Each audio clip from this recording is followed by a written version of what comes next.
During my early days as a teenager, I had a small-lived but hyper-heavy focus on Detroit Become Human. Like everyone else, the game was grand, focused, and every decision-based gamer's wet nightmare. A game where your choices actually matter. The game itself was the story of a world where androids are super smart and that, you know the game, it's androids coming alive and breaking the chains of being slaves, with every character in the game having their own reason for breaking those chains. Kara, a housemate android, saw Alice, a young girl, being abused and ran away with her. On their way they meet Luther, a kind-hearted bold of a man who sort of becomes like a guardian angel. Connor's a detective cracking down on android resistance, who becomes more and more sentient throughout the game, going against his code and working for the resistance, not against. All while bonding with the roughhouse detective Hank, who after losing his son to android negligence, finds a new son within Connor. Marcus was taught by his father to stand his ground, and when he ends up being on his own, he begins fighting against the system, so other androids can choose their lives as well. That's really the only thing I can say about him. I actually don't remember that much about him, I'm sorry. Furthermore, every Let's Player was doing a Let's Play on it. And because all of them were really similar, I ended up watching just one by my favorite YouTuber at the time, and then another by my second favorite YouTuber at the time. I was eager to see Berlin's antics each time he dropped another episode of his Detroit Let's Play. Berlizzi was, and still is, fun, energetic, and I was a fan of him since I was 14. His gameplay also went surprisingly well. He was known to get irrational quickly and make bad decisions when playing these games, murder someone with violence when it wasn't necessary, attack when he could have just dodged. This time, however, was different. This time he was playing well. He didn't fuck up his controls, he had not killed that many people yet, and somehow had everyone alive, at least from the main cast that everyone has connected with. It was surprising, and honestly, I thought that after episode 2, it would get worse. He would somehow drop the bag at one point early on, and maybe make Kara eat a moldy piece of bread or something, I don't know. I have nothing written in the script for this part. But no, his good streak didn't stop at episode 2. He kept at it for episode 3, and episode 4, 5, 6, and so forth. He was on a streak. It seemed unstoppable. Things seemed calm. But as we know, it's the most quiet when you are in the eye of the storm.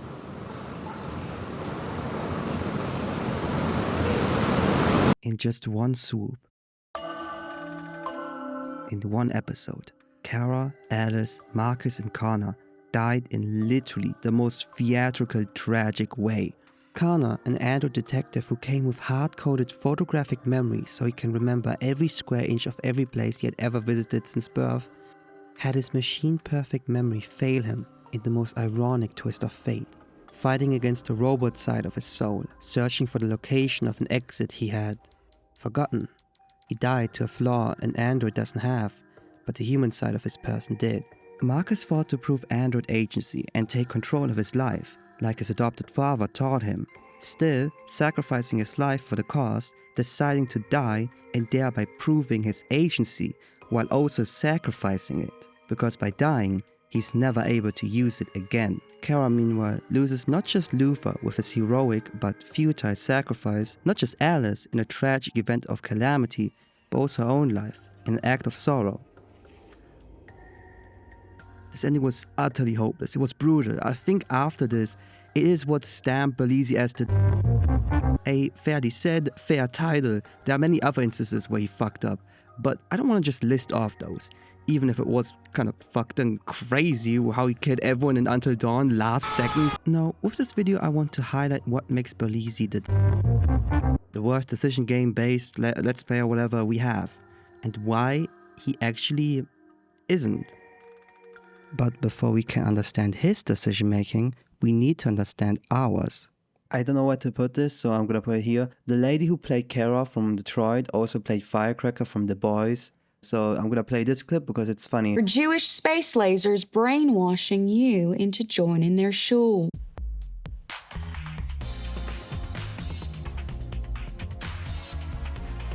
I assume all of you understand how decision-based games work. They're very similar to choose-your-own-adventure books, with some having more decisions and some having less. So I won't bore you with all that talk, but I would like to talk about the dynamic between the player and the main character inside a DBG. Decision-based games usually give you a main character whose directions you guide throughout the game. Emphasis on guide, not control. They are their own person after all, and they have their own agency. They will speak without your directions, act without your control, as if controlling the strings of a sentient puppet. You decide some of the decisions, not all, especially at key moments. So you could say that when picking decisions in a DBG, you aren't necessarily controlling a character. Instead, you're controlling the narrative of the story, the branches of the tree. And if you must, you're the one choosing the adventure. You probably did yourself. You play a DBG, so a decision-based game, and the game gives you 4 options. Each sort of sounds vague, so you pick like the top one, and suddenly the main character says the most evil shit on earth, or it's just slightly rude. So you go back, you restart the level, and fix your mistake. Every now and again. It's something most gamers do, but do you ever ask yourself, why was making the non-nice decision a mistake? Well, to answer that question, I need to ask you something else. How do you base your decisions? Do you go for what you feel, what would be right, or do you do something most people do? Aim for the best ending. An unwritten rule amongst gamers is that your first playthrough of a game is your canon ending, so the ending that you as a person would get canonically if you were dropped into that world. And of course, you would want that canon ending to be the best one, right? If I were to be dropped into that world, I would have the best outcome. There's something prideful about that, and there's something tragic about not getting it. Furthermore, there's a sense of accomplishment when gaming. Reaching a goal, high scores, mission completions, achievements, and reaching the best ending is feeding that desire to accomplish something when playing a decision-based game. To get the most points, to get the highest score, to get the best ending. But what if we aren't aiming for the best ending for ourselves, and instead for someone else? Usually we want characters we like to succeed, and this goes for any media, including DBGs. Because we start to connect with and understand and like these characters as if they were real. Clementine from The Walking Dead isn't a real person, but I love that tramp like a daughter. And with us wielding the puppet strings of the character and thereby deciding their story, we want it to end the nicest way possible. We want to see them succeed and thereby give them that good ending. What you consider the best ending depends on your person, though most of the time the game tells us what it is, and they usually are the same.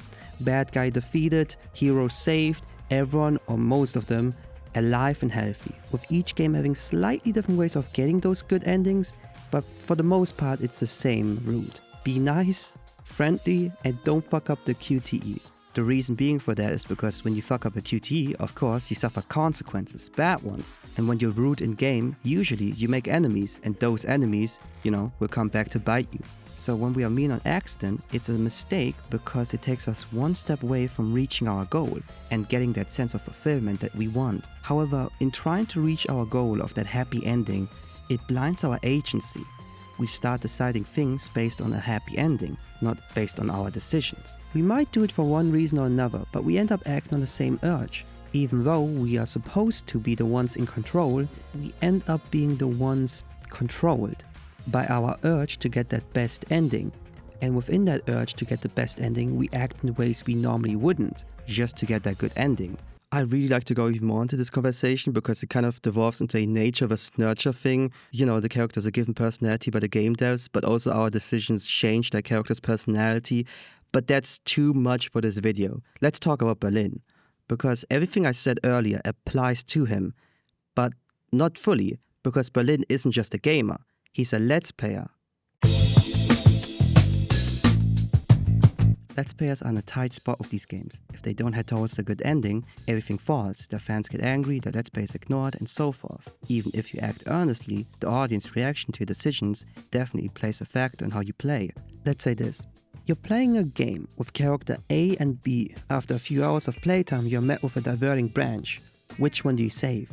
A or B? Their personalities are rather tame, they act on tropes you've seen before, and you end up not relating or caring about them at all. So your normal route of decision would be to pick whoever's the most convenient game-wise. But now imagine this. Thousands of people saying they enjoy character A, they adore character A, they love character A. The only reason they're still watching is for character A. If everyone's pressuring you to keep character A, that makes the decision a lot easier. So not only are Let's Players controlled by all the stuff a regular player is controlled by, but they are also controlled by the audience, as if the puppet strings are attached on the Let's Player.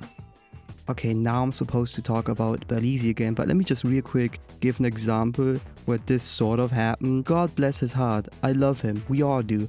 But when Corey played the Quarry with Dashi, and they had to choose between two love interests for one of the main characters, being the one girl that they hated on the entire game and despised, and some guy, instead of going with the person that they didn't despise with all their heart, they flipped the fucking coin. You know what? I'm gonna do a coin toss. It was clear that they didn't want to choose the girl because they didn't like her, and they didn't want to choose the boy because, I don't know, I have no clue. But they ended up deciding to flip a coin because they were scared of the audience reaction. Now to Berlin, whether or not he acts on his own intuition or on the intuition of the audience is something I won't ever know for sure. He is his own man and I can't look into his mind, but I'd like to assess some of his decision making and why he lands on the decisions he does. Also, right off the bat, this is important. A lot of this is based off my own viewing on Berlin's, and this is just, general assessment. I'm not trying to psychoanalyze him. I'm trying to just understand why he decides the things he does. So Berlin, if you're watching this, we love you. Okay, let's move on. Reasons why Berlin is a bitch-ass nigga. Number one, he's long.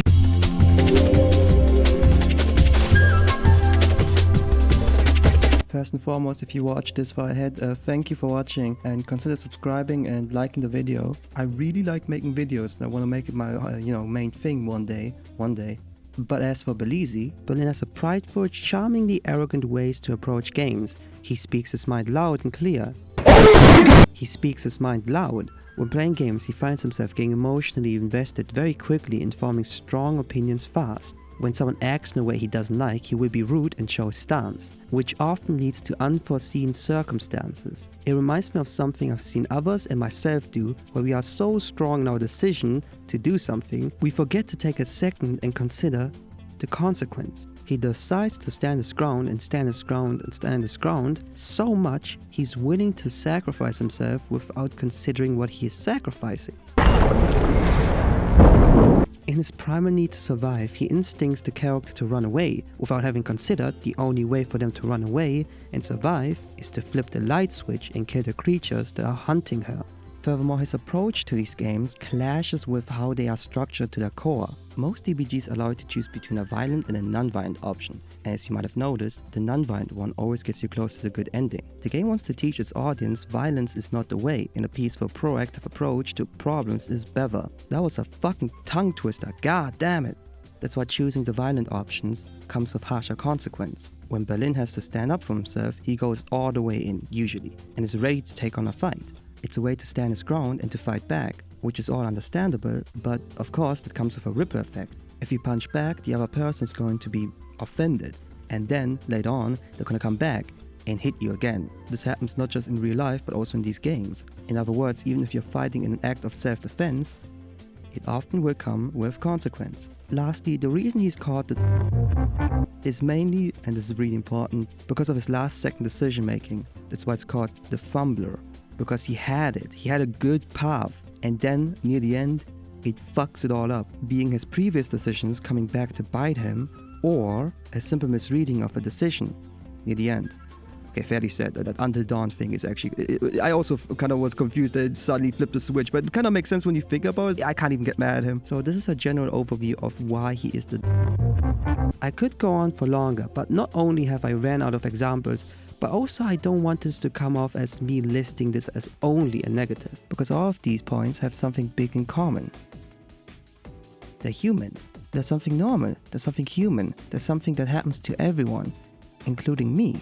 There's this game called As Dusk Falls, and I won't explain any of the game because it's really good and y'all should play it, including you, Berlin. I assume you're watching this, I don't know. Never mind, I looked it up, he played it, fuck. But basically, back when I used to stream, I went through the entire game and near the end was faced with a quick decision on whether or not to have a specific character be in that moment when I had to decide to kill that nigga who was very annoying to me and kept being a problem, I said fuck it and I had that nigga killed. But also in that very moment, I didn't consider the consequence. And a second after it hit me that this would ruin my gameplay. a human split decision weakness. Remember back to that Detroit Let's Play, the ending was bad and awful, and thousands of people were saying the same thing in the comments. Same with his Beyond Two Souls Let's Play, and so forth. With all those comments, you would expect him to change, to decide to, calm down and be more careful with his approaches and decision making. But he wasn't. He always came back and never really changed his playstyle. And that's great. While so many Let's Players are controlled by the hands of the audience, Berlisi feels the most off the leash, and his gameplays become the most himself.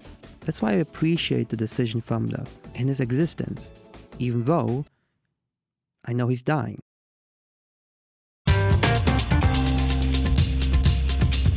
Old Berlisi had a standout loudness. He was emotionally vested and decided based on how he felt. Got angry easily and wasn't shy to show it. An arrogance, a likable arrogance, but an arrogance nonetheless. This was for a great part how I got to know Berlisi. And then after a while I stopped watching it, not because of anything, just you just start watching other things. And I came back for a certain game recently came out. I will need to introduce Dispatch, not because everyone knows it, but also because that's not necessary. Comparing his old Let's Plays to his newer ones are like night and day, or night and afternoon. During his Dispatch Let's Play, we see him play more calm, thinking further on his decision making and its consequences, and getting less angry emotionally. Not by a lot, but still. You could say the audience got to him. He saw how angry they always get at him fumbling, and now does like everyone else. Careful, calculated, and not in control. Now the one controlling him is the audience. And while maybe that is the case, I think it's actually because he has grown. Between old Berlisi and new Berlisi, between Detroit and Dispatch, 10 years have passed. Many things have changed, and Berlisi of course grew as a person. He matured, and you can see it from his decision making. He's become more thought out, handled and careful. Not by a gigantic margin, I'm sure, maybe, I don't know, but enough for him to not fuck up the Dispatch, Let's Play, like in one episode. So you could be sad over the fact that Decision Fumbler died, but in a way he didn't, because even when someone changes entirely as a person, there are still things you recognize from the past self. The way they pronounce words, the way they pick up a pen, how they draw, how they move, how they fuck up the Let's Play the last episode. How did the Until Dawn thing happen twice? Look, that's so funny. Either way, thank you for watching the video. If you enjoyed it, go check out this one video I made about Arthur Morgan and why he draws, or check out my JoJo content. Oh, also check out my video I made about the box office. It's really good, but no one wants to click on it. Trust me, I'm not biased at all. Here's also my Twitter. Okay, bye.